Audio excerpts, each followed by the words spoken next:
Hello and welcome to the My Amazon Guy Friday live Q&A. My name is Noah Wickham. I'm sales director here at My Amazon Guy, and I am here to answer any and all of your questions in the first episode of 2025. So happy New Year to everyone as well. Glad to see you guys here. Glad to do yet another year of our live Q&As, just spreading as much knowledge to all of you guys, answering all your questions, and just having a good time talking with each other on Fridays. So let's dig right on into some of the questions we have today. I have a new setup, so might get a little bumpy here. As you can see, I'm still trying to get the camera to not do that, but I'll try not to move so much this week. Let's start off today with Blizzard Wolf TV. How to manage slow sales in Q1 if I had awesome sales in Q4. I launched in Q4. Which season does volume start to pick up again greatly? Yeah. So Q4 is typically going to be a large majority of sellers' best month of the year, by and far. Now, it just is. It is because of the time of the year. People are buying more. Consumers are more active. There's more money pumped into it. And then there's a really, really big drop off in Q1 for a majority of sellers. The reason for this is people just spend a crap ton of money in the holidays. They don't want to spend any money. Unfortunately, that's just the case. The biggest thing I can typically tell you if you don't have a seasonal product that works well at the beginning of the year, something supplement, fitness related or anything like that, is expect to typically just have kind of slow sales growth volume over the next few months. I would actually use this time to double down on your overall strategy for the rest of the year. What I mean by that is there's no better time to typically try and overtake your competitors when it comes to ranking on keywords, ranking in BSR, or anything else than the off season. The reason is that a lot of sellers don't put as much effort into the off season when it comes to optimizing their listing, trying to get new keyword ranking and indexing, anything like that. And so your sales volume goes a lot further during the off season than it does necessarily in the busy season. Can you overtake much faster in the busy season? Yes. But the off season is kind of, think about it like football. Nobody is ever going to make it to the Super Bowl if in the off season they all just lay on the couch. So make sure in your off season Q1 you're focusing on doing optimization for your title, your bullet points, description, trying to get more ranking and indexing, and really focus on overall kind of sales volume growth towards your busier seasons. We have another from Blizzard. Is it wise to use Vine reviews if your current stock has a free gift/insert card, aligning with Amazon policies, or wait till new stock comes without insert/free gift and then do Vine? I'm not a huge Vine fan in general. Let's start there.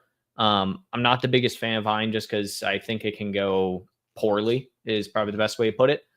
If you are going to do something like Vine and it's something that you really are insistent on, the free gift isn't necessarily the worst ideas. I would wonder if that actually contradicts Vine's policy. I would check on that because I'm not 100% positive on if it does, giving a free gift with that, because that could be incentivizing Vine reviewers. But I would probably just not send that free gift because then you're going to be essentially doubling up on anything unless people don't like it, in which case they probably won't get the free gift regardless. So there is that aspect of it as well.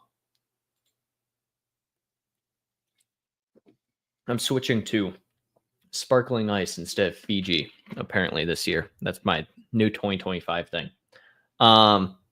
Be like Steven with his Mexican Coke addiction. Coca-Cola, I should say.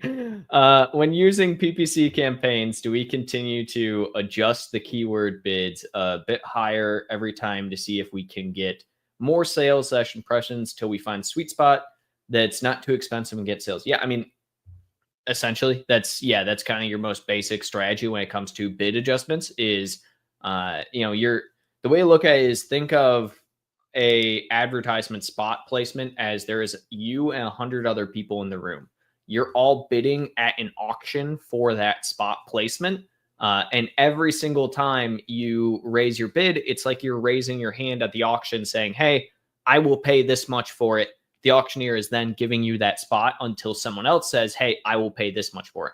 Obviously, it's a little bit more nuanced than that in the sense that, you can have a little bit lower bid, a little bit higher, and You can share placements, things like that. So there's some intricacies there, but that's a very simple way to look at it. So yes, bid increases are going to eventually have it's kind of like a bell curve. You kind of go up and then eventually you're going to teeter off, and anything past that, top point is going to be, not really a great return on investment. Iqbal, what to do when our sale... I feel like I was having a dyslexia moment. What to do when our sales are going smoothly and immediately drop if we recognize our unit session percentage was down. So what to do and how to improve. So if you have an immediate drop in sales, my first piece of advice is always check for a hidden suppression. The best way to do that is to take your ASIN, go into Amazon, and I could probably just show this, but take your ASIN, go into Amazon, and just search directly for that ASIN. So I'll just take a random one here. I'll share my screen and kind of show what I'm talking about. So if you're on Amazon, the best way to check for a hidden suppression is literally just, oh, that's not what I wanted. Let's do this. We'll come to the product we're looking for. I will take the ASIN the URL, which you guys can't see. And now I'll come back here. I'll put that ASIN in, search for that ASIN, and boom. It pops up as the first one. So it's not hidden suppression, which is good to know. Of course, Dr. Squatch coming up, just trying to take over us, but whatever. Yeah, so the best way to go about it is look for a hidden suppression, Iqbal. That's kind of the biggest thing when it comes to unit session percentage dropped. And if it's an immediate drop, I would secondarily look to make sure that all of your advertisements are still on. Check to see if there's any suppressions with your advertisements. If you're not seeing anything there, another area that I would always look at checking would be to check to see if you have a buy box suppression. So that can be happening for a variety of reasons. That can be anything from your overall cancellation rate is too high, your reviews are too low, your product dropped in ranking. There's a lot of reasons for buy box suppression, but that would be the secondary area that I would look past that hidden suppression, past the advertising. I have an issue with my product whose PPC are going smoothly. However, ACOS is high on relevant keywords and sometimes sales drop on that keyword. So what to do? It sounds like you are in a very high velocity area. What I would look at doing is look at doing more long tail keyword phrase matching. So what I mean by that is find keywords that are not exact or are relevant to your product, but they are not necessarily the exact term, right? So a great way to look at it is if you are someone, let's say that we are a balloon seller, doing anything for balloons, the keyword is likely going to be extremely expensive. The reason for that is that, as you can see, there are a lot of people who sell balloons and who advertise on balloons. So it's going to be very expensive to do something like that. So if you are doing extremely relevant exact match, that's usually a very good cause for your ACOS being extremely high on high relevant keywords. So I would look at doing relevant long tail keywords. So keywords that are adjacent to your product. Go after some of your competitor targeting a little bit. And it should be a little bit cheaper than doing an exact match high relevancy keyword, because you have to think people are going to be clicking. Your conversion rate's going to be low. You need to focus on what makes sense for your budget type rather than just what makes sense to try and get sales volume, because you are not the only person, unfortunately, that is going to advertise against a product or sorry, not against a product, against a keyword. How to identify more valuable keywords in keyword research, and is there any criteria to check relevancy without checking every keyword one by one? Yeah, the easiest way here would be to look at your competitors, right? So figure out who your top 10 competitors are, check their keywords, and check what their organic ranking is on those keywords. Typically speaking, you can very easily do keyword research using a tool like Helium. You can do reverse product lookup. That's going to be a good one. Cerebro as well. Those are going to give you a very, very good understanding of what your competitors' top keywords are. Those top keywords are going to be usually extremely relevant keywords, and a very easy way to do that. Now, secondarily to that, would be doing what I call gold panning. And it's a very common tactic within PPC and keyword advertising, where you get a lot of keywords that could potentially be relevant keywords from something like Cerebro. And then from there, you take those keywords, you throw them into an auto campaign, extremely low bid across the board, and you see what hits. You see what is starting to get sales at, a decent ACOS. Take that keyword out of the auto campaign, throw it into its own campaign, and boom, now you have yourself a very well-adjusted, is probably the best way to put it, keyword campaign. Let's see here. Where am I? Laura Lynn. I have advertising sales, which 4 different times I verified with Amazon Guy for advertising, and they verified each time. These were sales, but they never showed in royalties. Any suggestions? Are you saying that you had a sale that should have been attributed to advertising and it wasn't? Or are you saying that you have sales that are being attributed to the wrong advertising?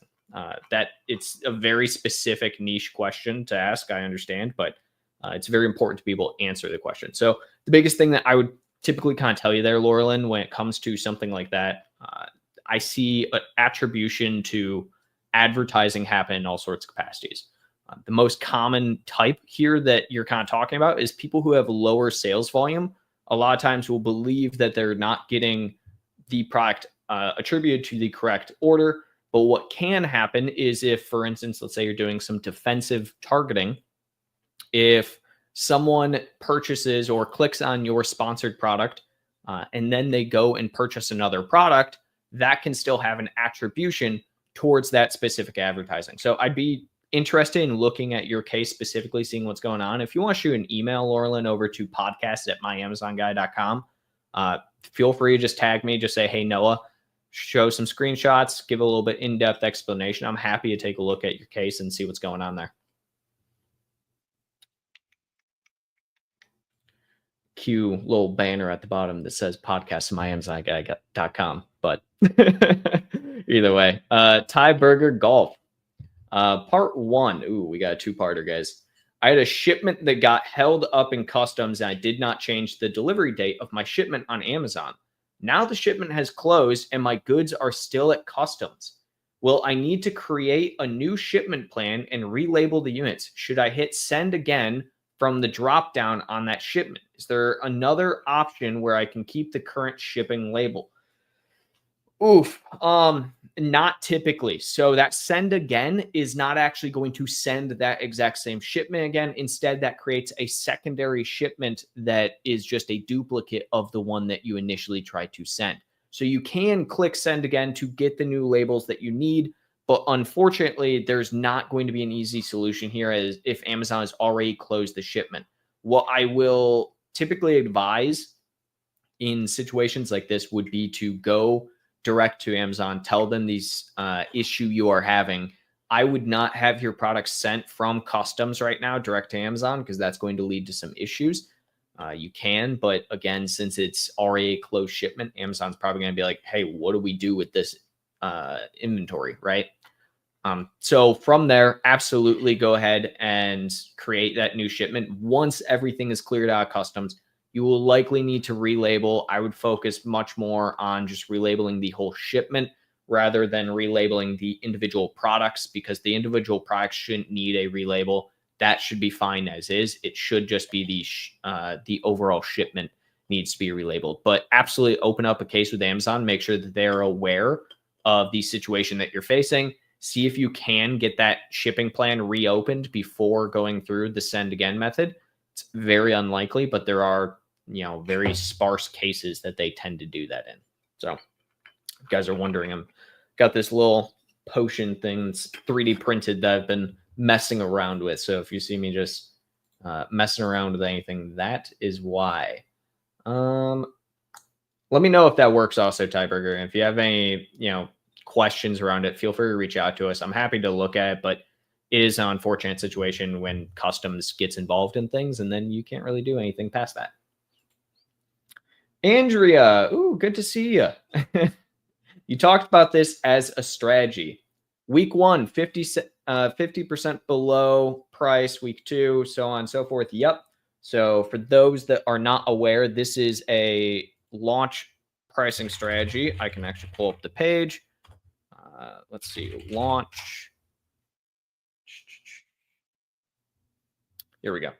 So for those that are not aware, this is what she is talking about. So this is our FBA product launch pricing strategy. This is a proven strategy. We have done it a multitude of times on tens, maybe even hundreds of different brands. Works like a charm every single time. So if you have a new product that you are looking to get some very fast action on, absolutely look at potentially doing this. Super easy to do, but this is what Andrea is talking about. She goes on to say, can Amazon penalize you for it? Can you get stuck at a lower price point, 50% off? Do customers get upset that you raised prices? And how does it impact buy box / subscribe? Ooh, that is a good question. So let's start, can they penalize you for it? Technically, no. Amazon can't penalize you for it. There's nothing wrong with you starting at 50% below your target price, especially if your target price is shown on the back end of Amazon as that, and you are putting it as a sale price for 50% off. Can you get stuck at the lower price point?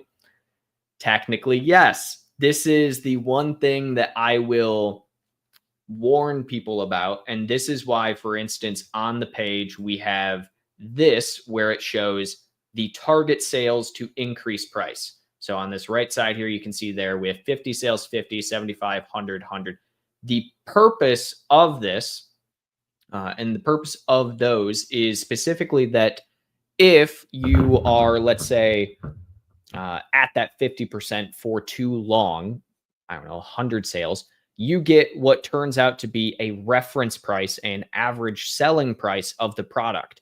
If you then try and bump up too much from that price, you're going to not be able to, because Amazon's going to say that you're trying to have a high pricing error, which then leads to issues down the line. So that's why bump up a max of 8 to 10% every single week until you actually get there, and you have to do it in a sales progression. So it's not necessarily totally just a weekly progression. It's more of a sales progression because of that exact fact of the average and reference price. So that's something, yes, to keep in mind when you're doing this.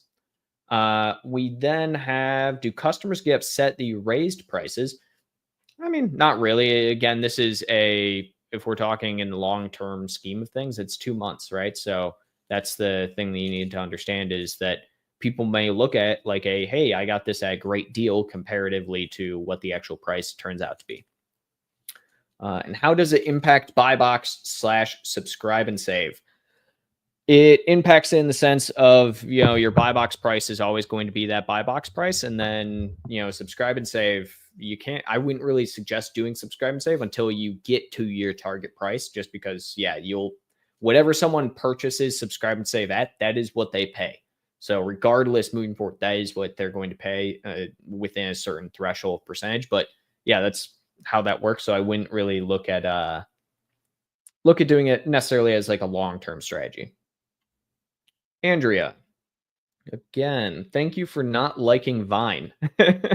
Every agency keeps pushing it. I don't think it's the best option for every category. For earlier reviews, is it best to ask friends and family? Technically not allowed to ask friends and family. That is against Amazon policy. The biggest thing I will say is it's very hard for Amazon to actually say you have done that. If you are going to have friends and family purchase, the one thing I will say is do not send them a direct link to your product. That is the easiest telltale sign.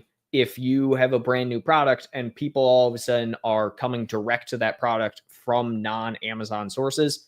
So absolutely, if you are going to go through with having friends and family, try and have them search for the product organically on Amazon rather than full on just sending them a link to it. But that being said, Vine and my Vine hatred, it doesn't work, especially for a lot of categories. If you're a consumable product, a supplement product, imagine it this way. I like this sparkling ice that is a cherry limeade.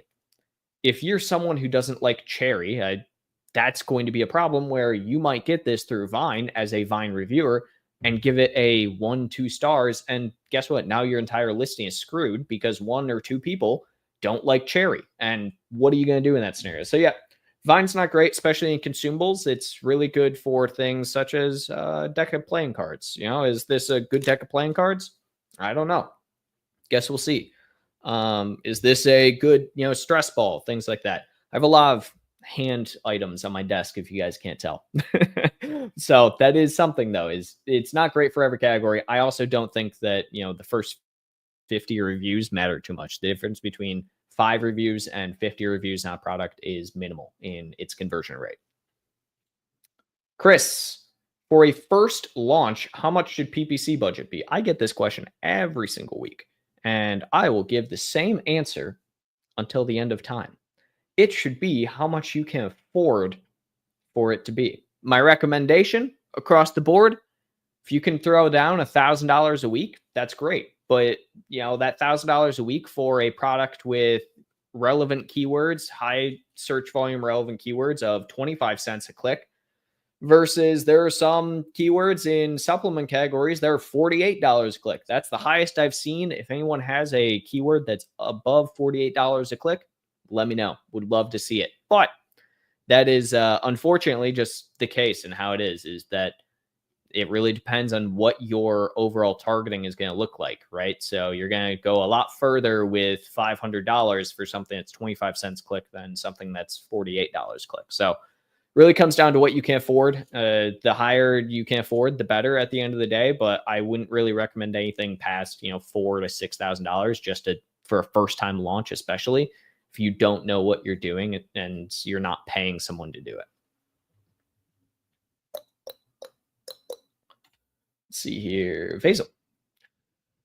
How do you activate autoplay on your listing videos on the SERP page? Does it just auto apply on your listing, not the advertisement? If you're talking about if we're looking at let me just pull up a listing here. I want to click someone's, there we go. So if you're talking about, I'm now playing a video, no audio. Let's do that. There we go. So for instance, this auto plays. So it should automatically auto play if you are just a regular shopping customer. So you can see I'm going through here. It's not going to auto play when someone scrolls over it like this. The only time the video will auto play is if I click over this. Let's click into this. There we go. So the only time a video auto plays is if you're going through. And it's different for desktop versus mobile. I'll go like this, and then it will do this. There's no video there, or because you have to actually click over here, go to the video, and it should automatically play. And it will go through this entire process. So it will autoplay this one. It will autoplay this one as well, Basil. The thing you need to understand is that's not a setting that you are turning on. That is just Amazon's own internal setting, and also how people have their settings be. So on, I believe it's mobile, it's slightly different in how it will autoplay because mobile just interacts differently. But typically speaking, people have to actually click on the video for it to autoplay. You can't just have someone scroll past it. I just can't talk today, guys. You go 1 week without doing one of these things, and all of a sudden you turn into an illiterate person, I guess. Either way, so unfortunately, that's not a thing, Vasil, of doing an autoplay. It just is part of Amazon's process. If you're having a specific listing that you're saying isn't autoplaying, send it over to me. I'd be happy to look at it and see if that's something that can be solved. But from my knowledge, I haven't seen that ever before where it won't autoplay. That should just be a part of Amazon's own internal system. Mr. Showtime 1234556. I was suspended for 2 years and the 9K balance deposit is missing when I was unsuspended. Also, business insurance says they won't cover my losses. Yep. So if you are suspended for 2 years or suspended ever at any point in time and you have money that is in Amazon, typically speaking, Amazon will refund any of the most recent orders that you had. So I'm unsure of the reasoning as to why you got suspended. A lot of times for suspensions like that, it is because of an order issue of some kind, and Amazon will usually, if you don't fight it, because you have to wait until 90 days after to get that money. If you never tried to claim that money after 90 days of being suspended, then yes, Amazon will usually reimburse that money to the consumers that ordered the product from you. So unfortunately, there's no way for you to get that 9K balance. It's not going to happen. It just is gone into the ether. You can try and send a legal letter to Amazon since you just got unsuspended. Unsure that's the best way you can do it. Business insurance, yeah, that's not their job to cover those losses, unfortunately. It's usually not the business insurance. Usually the business insurance on Amazon that you get is specifically if you're, let's say, I don't know, child, he takes off this little topper thing and swallows it and starts choking, and then the parents sue you. Business insurance covers that. But for your situation, unfortunately, it does not usually cover losses due to account suspensions or anything like that. It's unfortunate, Mr. Showtime. Wish I could, do something for you there, but there's not much you can really do in a scenario like this other than do a quick restart. Try and, get up there again. Try and do better than you did before. Rosina, Happy New Year. Still valid. Happy New Year, Rosina. Glad to see you around. My brand registry enrolled product sells on Amazon FBA UK. Okay. Another Amazon FBA seller in USA wants to sell my products through his FBA inventory in US. I want him to leverage from my UK review history. Possible?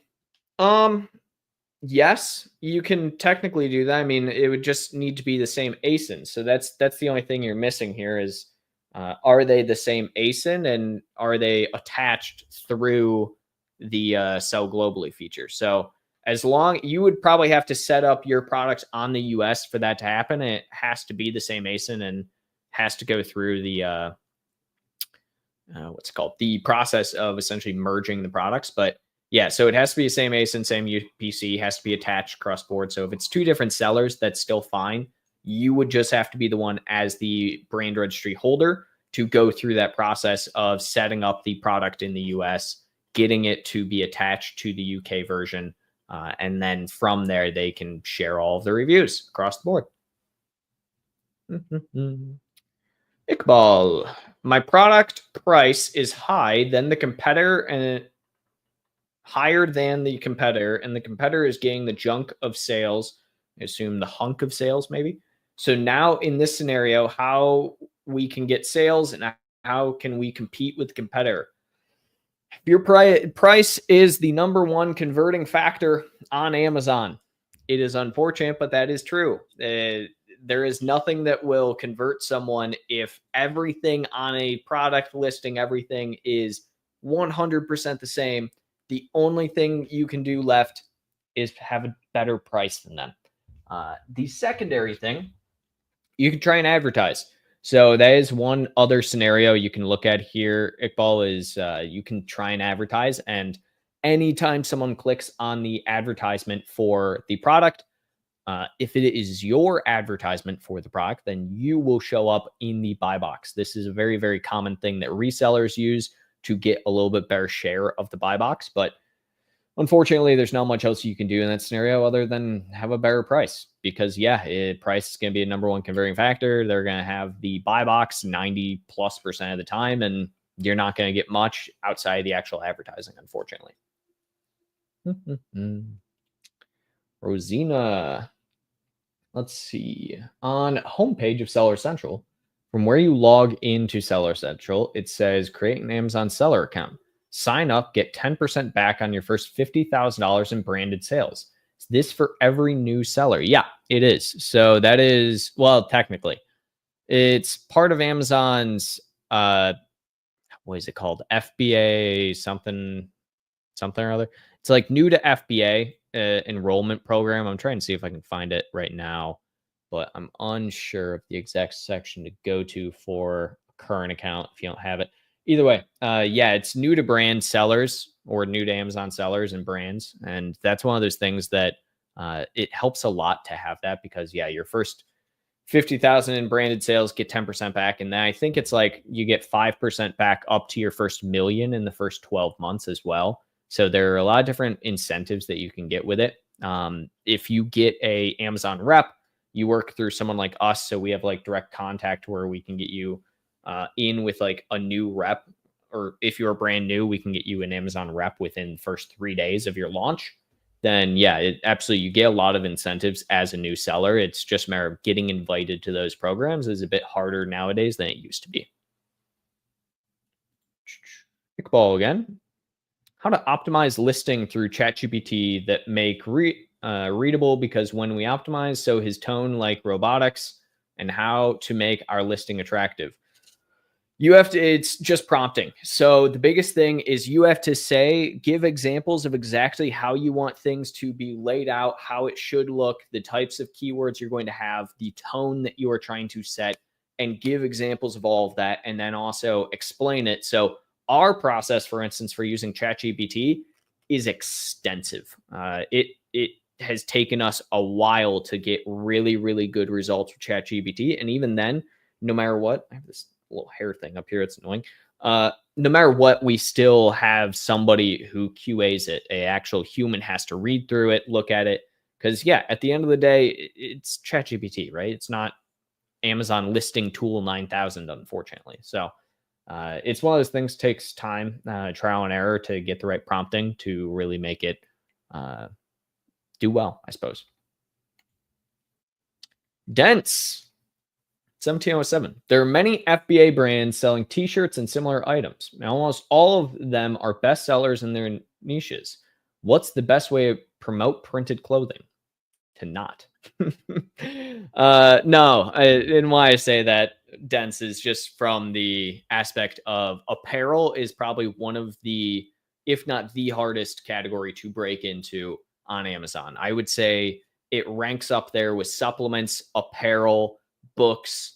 All of those are categories that are just insanely, insanely hard to break into on Amazon just because of how saturated the entire market is. So keep that in mind. Now, what's the best way to promote printed clothing? Off Amazon is going to be really, really good if you can work with some creators, influencers, things like that. That can help you a lot. Get some UGC promotion towards your site.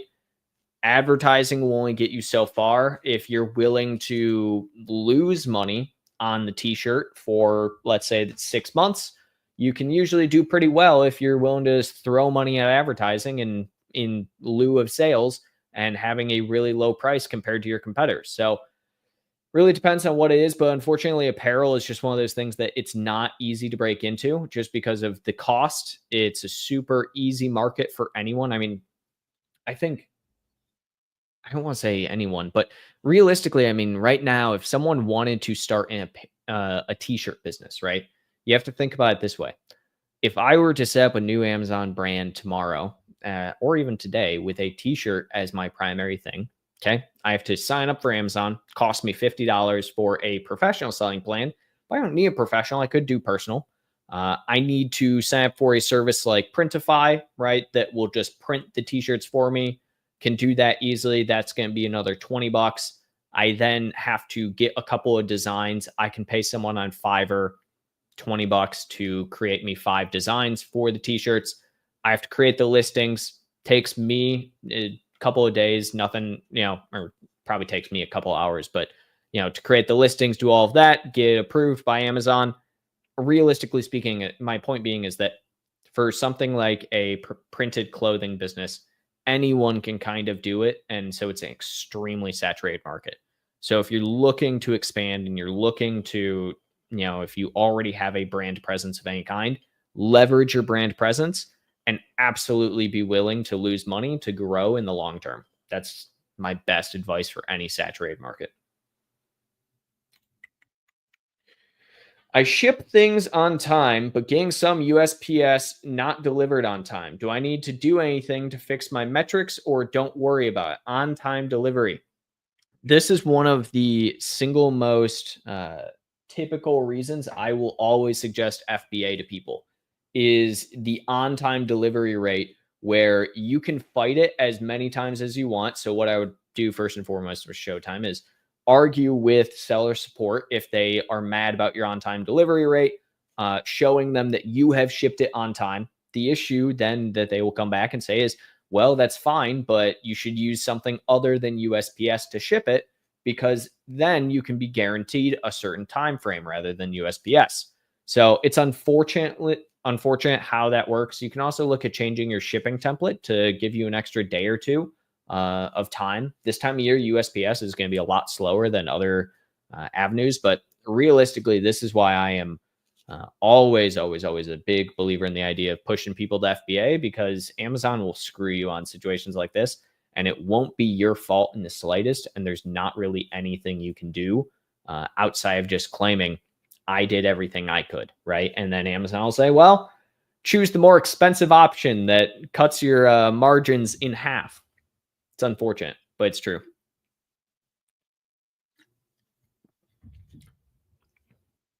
Thai Burger Golf.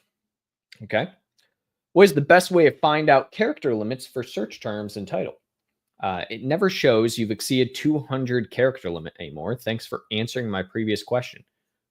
So are you talking specifically for the title and the new title change? I mean, first off, there's a million. If you're just looking for like character limits, right? Let's just talk about character limits. If we're just looking for that, what I would say is go Google character counter. I mean, there you go. You can do a word counter. You can, type your stuff in here. It'll say total words, total characters with spaces. So like, I mean, first and foremost, you can always use something like this. Secondarily, for the search terms aspect of things, Amazon will typically have 250 bytes as the character limit on the majority of categories. They change it up and down. Sometimes it'll be 500 bytes. Sometimes it'll be 2,500 characters. It's all over the place. It's very category dependent. They started that change last year. Assume 250 bytes for pretty much 99% of products, though. So 250 bytes, that's what you can work with. That's pretty easy to work with. Amazon will tell you if you go over that. They're not going to tell you if you're under it. They're not going to tell you how much you have until you are back to 250, but they'll tell you if you're over it. So that's usually the best way to go about it. Iqbal, if our product is appearing on Amazon, also buy box is available, but we notice that our unit session percentage is down. So what to do and how can we increase so we can get back on sale? Yeah, so if you're specifically saying that you have buy box, you're appearing on Amazon, so you checked your hidden suppression like you were asking about earlier and checking, right? Then next thing I would check would be your advertising. Are you suddenly not getting any impressions on your advertising? That to me would probably say that you are usually not spending enough on the advertising. What is your BSR? Have you gotten a BSR drop recently? Is there a high pricing error on the product? There's still a lot of reasons for this, Iqbal. People claim a lot of crazy stuff, unfortunately, in this day and age. But one of the most common claims I have ever seen on Amazon is my product randomly stopped selling for no reason whatsoever. It's never no reason. There is always some reason, usually relating to either advertising and new competitor targeting. It can be related to your product being suspended. But if you're asking how to get your sales volume back, pump money into advertising, lower your price from where you're currently at to a promotional price level. And that should usually help with your conversion and getting more impressions on. So you're trying to essentially increase your click-through rate, your impression rate, your click-through rate, and then also your conversion rate through promotions. And that'll help also boost your BSR back up. Let's see. Where are we at? Oh, there we are. Outpost Pottery. Ooh, hello, sir. We just we started working with you recently, I believe. We've been dealing with an unspecified policy violation on a parent listing that keeps taking down that parentage. Currently, no policy violation, but parentage is still down. So what I would ask there is, and you say, Started first week of December and still down. Any tips on reinstatement? Yeah. So what I'll typically say with something like that, if Amazon is not specifically giving you a policy violation, which to be fair, that's very common for Amazon. They won't actually tell you what policy you're violating. They'll just say, hey, you need to change X, Y, and Z for whatever is happening. First things first, always break the parentage. That's always going to be my first step in this. Break the parentage, see if it is affecting all of the listings or if it is just a parentage issue. If it's just a parentage issue, that means to me that the parentage was set up incorrectly. There's not, and there is something wrong with how that parentage is. Okay, set up a new parentage, see if the problem persists or not. If the problem doesn't persist, fantastic, we're great. If it is a true policy violation issue and Amazon has actually taken the listings down, you need to unfortunately go through probably a process of delete relist and then also seller support and asking them for the exact policy and requesting it from them. So until you actually get that, it's unfortunate. I would also look and make sure that your listing itself doesn't have any of the restricted keywords that we typically look at. So anything that could potentially be a restricted keyword, take it out through that delete and relist process, and then see if that policy violation will drop off after that. But definitely break the parentage if we still have that problem. So, Iqbal, when a brand comes to, so how we can make, I'm sorry, guys. When a brand comes to, how can we make a plan of action and from which product should we start the advertising? I'm not exactly positive on the question you're asking. I believe you're asking me essentially, when a brand is, starting, what is your plan of action? Like, what should we look at for advertising? It's really product dependent and brand dependent. Can't say for certain, right? I'm not going to act like I can say exactly what someone should do with their business or their brand without seeing the brand or business first, but best case scenario. So this is kind of most atypical thing in the world from a, from a typical systems perspective, right? You can always start off with that pricing. So what we talked about earlier with the FBA product launch pricing, always look at your top 10 competitors, create an exact campaign, a phrase campaign, broad campaign. From a budgeting perspective, again, comes down to cost of your overall market aspect, but starting off with $1,000 to $2,000, $3,000, $4,000, not necessarily a bad budget, right? I wouldn't have anything below a $500 monthly budget to start advertising ever. That would be way too low, and you're not going to grow fast enough to make a difference. Yeah, I mean, those are the starting steps. If you can explain further, I'd be happy to answer more, Paul. Basil, I mean, autoplay on the SERP page when you're scrolling on all listings. What are you talking? Not when you click the listing. I have seen Steven talk about it once. If you hover over a photo before you click on a listing, it will sometimes autoplay the video in the. Oh, so that's actually super simple. That one is super simple. I believe that's category dependent first and foremost, Basil. So let's start there. But to get that, all you have to do, and it actually comes back, I'll just use this same thing again. It comes back to having the, that's not it. Here we go. Comes back to how you have the video set up. So notice, if you notice, there are a lot of videos here. So you need to have a product video. You need to have related videos for this as well. And they have to be attached direct to the listing. So if you notice, it's not going to happen on any of these because this is not a category that typically will have it. So I believe the categories that typically can have, I think electronics can, sports outdoors, pet supplies. I have to look at the list, but it is a very category dependent thing, Basil.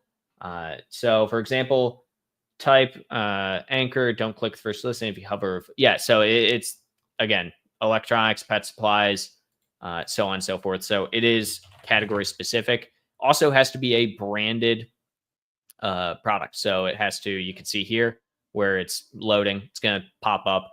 This is because, again, they have the actual video in here, and that's going to be attached to it. So that's attached to the actual PDP. You can also attach the video down here. So videos for this product, this will also autoplay. So you have to have videos for the product, and this can autoplay on there as well. So just something to keep in mind for the product anytime you're looking at it. But yeah, so hopefully that helps and that answers the question, Basil. Thank you for that clarification that you were kind of looking at there for that. Selling my UK listing in USA. Can I list in USA via yes? What is it that called? That is called. Are you talking about the sell globally? BIL. Why am I blanking on what BIL is for? I know what you're talking about. Building or build international listing. Thank you. Yes, so it is sell globally. Oh, you people and your 3-letter acronyms. Or must I open an account locally in USA too? So no. So you can definitely do it through the Sell Globally, Build International Listing tool. That's totally fine. You're not going to have any issues there. That's actually how I recommend people do anything whenever they're doing new listings. And that will for sure take the ASIN that you have in the UK and put it over into the US. Selling my UK listing in USA via FBA seller. Can I list? Yes. So answer that question.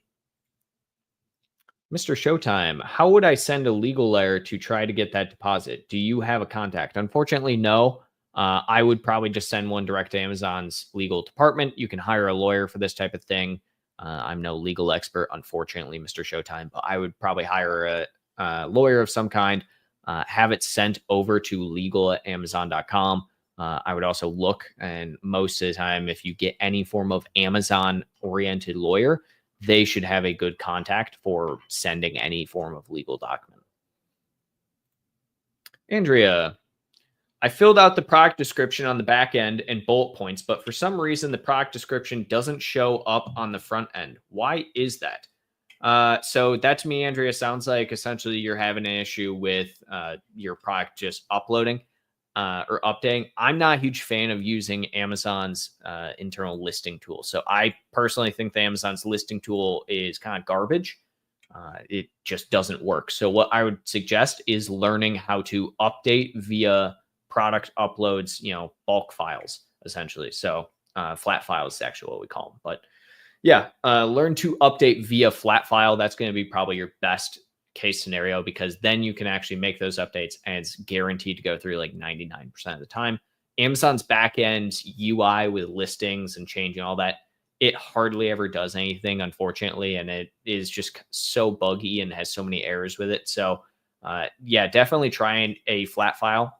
If you look on our YouTube channel, just type in flat file, there will be probably 10, 20, 30 videos of us using flat files, how to use them. I just uploaded a video, I want to say, I don't know, not long ago, going over how to do it exactly.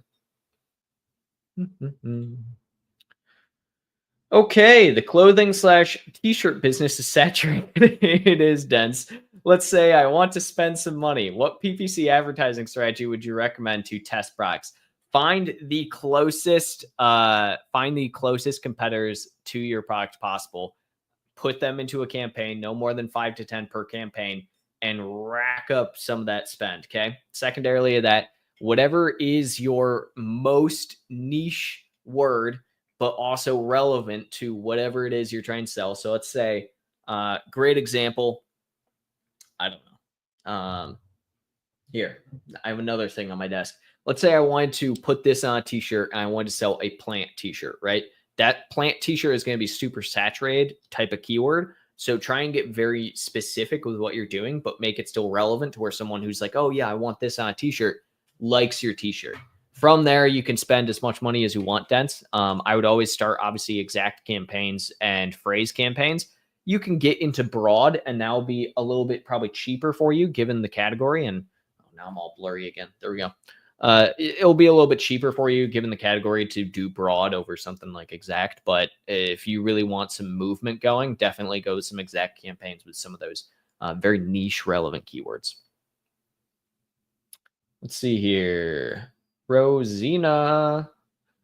Amazon issued policy violation citing animal fur ban. Yep. We told account health there is no mention of fur in the listing, double checked, and the product does not have any fur too, but Amazon not listening.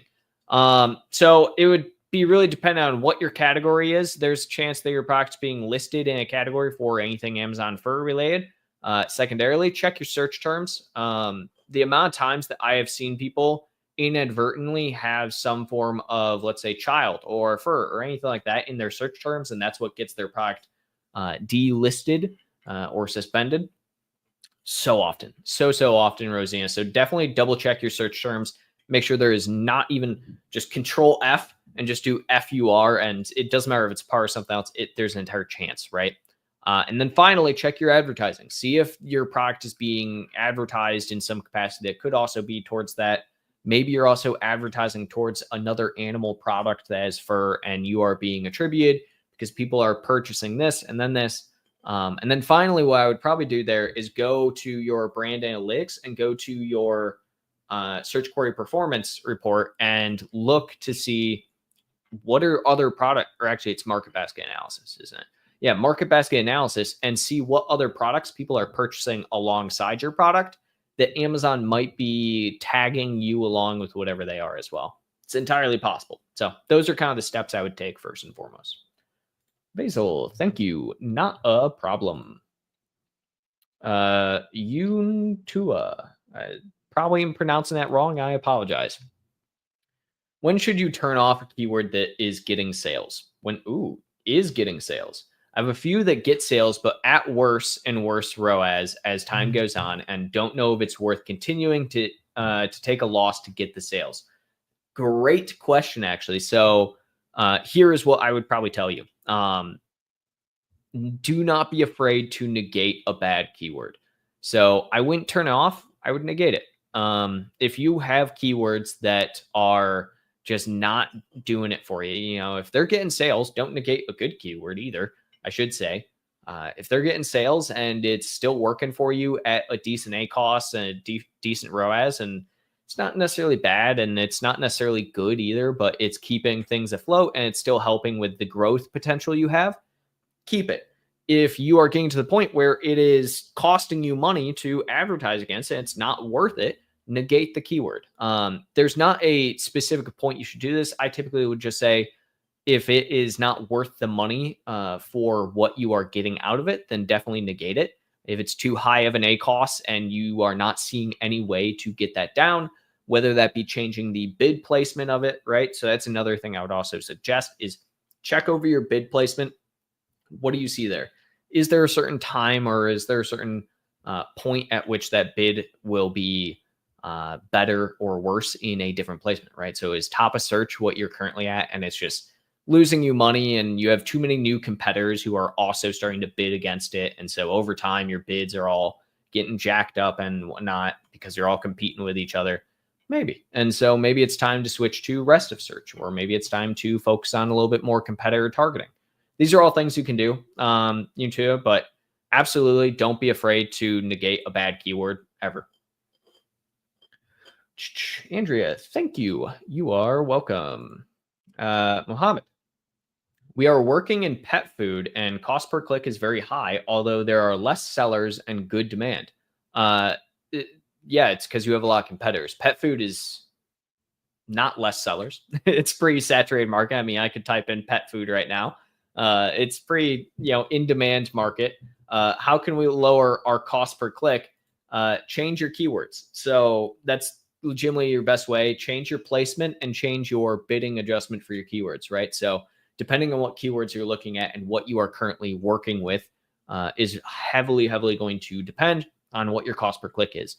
If you're doing your highest search volume, most, relevant keyword to just your top level category, your cost per click is going to be really high. The long tail keywords are where you're going to have a lower cost per click, but you're probably not going to get as many sales from. So it's a very fine balance, unfortunately, Mohammed. Pet food is not really what I would consider to be a non-saturated market. It's pretty saturated. There are a lot of other sellers in it. You have a lot of competitors. So take that look. Start targeting your competitors. Also do some defensive campaigns. See if people are targeting you or not. That will help you understand where you're kind of, supposed to be situating yourself. I would also look at maybe change out, do a couple of sponsor brands, sponsor display campaigns. Those are things that in pet food specific, not a lot of people do. And outside of the really big ones, you get like Purina, for instance, who dominates the sponsored display, but it's like, why? Because other people aren't doing it because they don't know that they can. Okay, I'm not gonna try and pronounce your name, unfortunately, sir. What is the best strategy for ranking for newly launched product in terms of PPC? Uh, this is this is the most common question I get, I think. So I would say the most common strategy or the best strategy is what I always talk about: 1 to 2 exact campaigns, 1 to 2 phrase campaigns. Do 2 competitor campaigns for your top 10 competitors, and then focus on auto campaign. That is the easiest launch strategy in the world. You should always have a goal planning campaign going at all times. You can start off with defensive, but I really wouldn't do it just because it's not going to be worth your time to do unless you have a brand people already know. Something I am changing into that a lot of people will probably hate on me for at some point is the idea of launching a sponsored brand campaign right off the get-go. This is something I've tried on a couple of different brands in recent times, and it surprisingly works really, really well as long as you are launching with a couple of products and you have a little bit of branding off Amazon. But if you're not doing anything whatsoever off Amazon, this is a full Amazon-only brand that you are launching from scratch, then don't do the sponsor brand. Everything else is the exact same that I said, though. Make sure that you don't have more than 5 to 10 keywords inside any one of your campaigns at any given time. You will just essentially oversaturate your campaign and you will miss out on the gold within them. So don't be afraid to negate bad keywords and really make sure that you are looking for more than just the top search volume, top relevant keywords. There is nothing that will bug me more than looking at someone's advertising and them being like, it costs so much and I'm not doing anything. And meanwhile, the only thing they're advertising is 20 keywords, all of which have, 1 million plus search volume and cost them $10 per click, right? Don't do that. Focus on niche relevant keywords somewhere in the ballpark of 250 to 1,000 search volume to start, and you'll do great. Dense, I've heard that you should create broad designs and then advertise them using broad plus exact match, for example, a dog shirt and target dog. What do you think about that? Should I use the average bid? That's one way to go about it, Dense. The thing you're going to fall into, and I will say that strategy in particular works so much better on something like Facebook. The reason I say it works so much better on something like Facebook is because on Facebook, you can do a lot more demographic targeting. So you have a better idea of the type of people who would be searching that if they're more likely. So for instance, women aged 20 to 45 are much more likely to impulsively buy a shirt for their dog, right? That is just something I'm sure I'm just thinking of, but I'm sure it's probably true. The best way to look at it when you're doing something like broad, and to watch out when you're doing something like broad, if you're, let's say, doing a dog shirt and targeting the word dog, is this. And I will share my screen as an example. Let's say you are targeting dog t-shirt. So dog t-shirt, super popular. This is probably a super for small dogs. People are going to think typically this is for dogs, right? These are all for dogs for the most part. It's not t-shirts for dog owners, unless it's this one, right? But for the most part, you're going to be competing in the wrong niche market. What if I were to do something like dog? Let's see, dog digestive pills.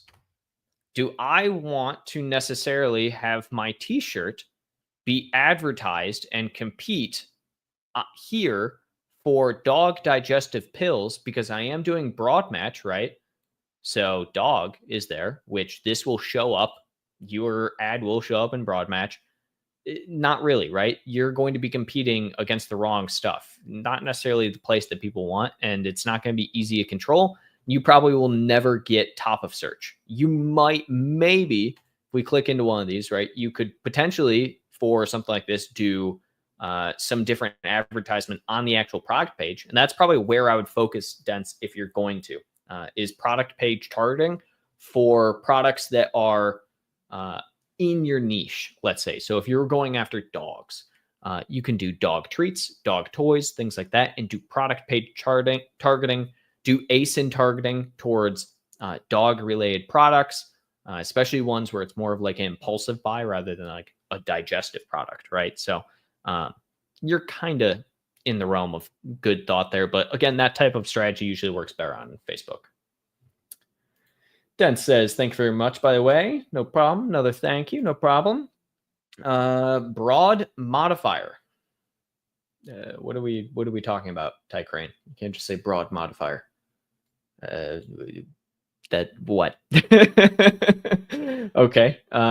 Even without reviews. Andrea, what is that also to? Are you saying, oh, are you talking about this? Yeah, it's still fine.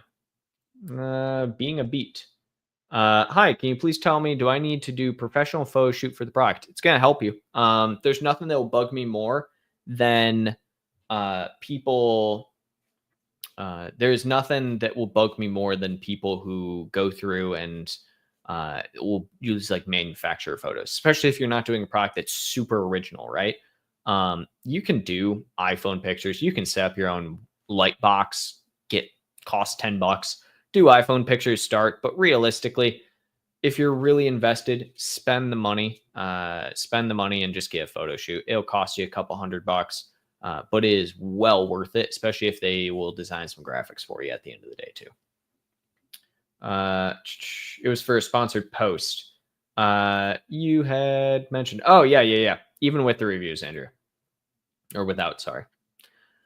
Would you recommend hourly bid-based single keyword campaigns focused on peak conversion times? How can we accurately track their performance? Oh, I didn't see that first one, Ty Crane. Or maybe I did. Either way. And then you're asking broad modifier. So would you recommend hourly bid-based single word? No, not really. I mean, you can do Dayparting, yes. I always am going to be a fan of Dayparting, but if you are talking about specifically like changing your bid every hour, not really. It just is not worth it. You don't have enough data at any point in time. Like, it's one of the things that bugs me about like AI software is they're like, oh, we can change it by 2 cents every single hour. It's like, what's the point? Like, genuinely, the cost benefit of doing something where you're changing it on hourly basis is so minimal in the Amazon PPC space, and you're not giving yourself enough data at the end of the day. Realistically, you just aren't. I mean, an hour of time, just unless you're doing, a great example, this product I was just showing, this product is 54,000 sales every single month, right? 54,000 in the last 30 days. This is a product that I could tell you, yes, you probably have enough data every single hour to, at least do some form of bid adjustment change, right? But unless you're talking about, again, doing just the Dayparting, which I am always a fan of. Yes, do Dayparting based on peak times day, but don't focus too much on the hourly. And how can we accurately track their performance? Track over a long time. Again, hourly is not the time to track over days. Realistically, you should probably give at least 24 hours of time anytime you make a change on Amazon PPC to see how it affects your listing. The only time I will advise you to make a change and then immediately make another is if you see your ACOS suddenly shoot up to like 100%. Outside of that, it's not really worth it at the end of the day. So, all right, guys, it seems to be all the questions this week. I think I'm going to call it there. A little bit of an early one, a little bit of a shorter one for the first one of 2025, but I am still very happy to be back in the seat. I'm very happy to be able to do this on Fridays with all of you. I will be back Is it Friday? Yeah. I will be back next Friday, 12 p.m. Eastern, as we do this every single week. I answer all of your questions every single Friday. If you don't know who we are My Amazon Guy. You can check us out. Come to our website. We have a litany of services. We're a full service Amazon agency. Feel free to reach out to us. Reach out to me. I'd be more than happy to help you guys out at any point in time. We also have coaching. You can always get one-on-one coaching sessions with us. Schedule that out. We have our SOPs for sale.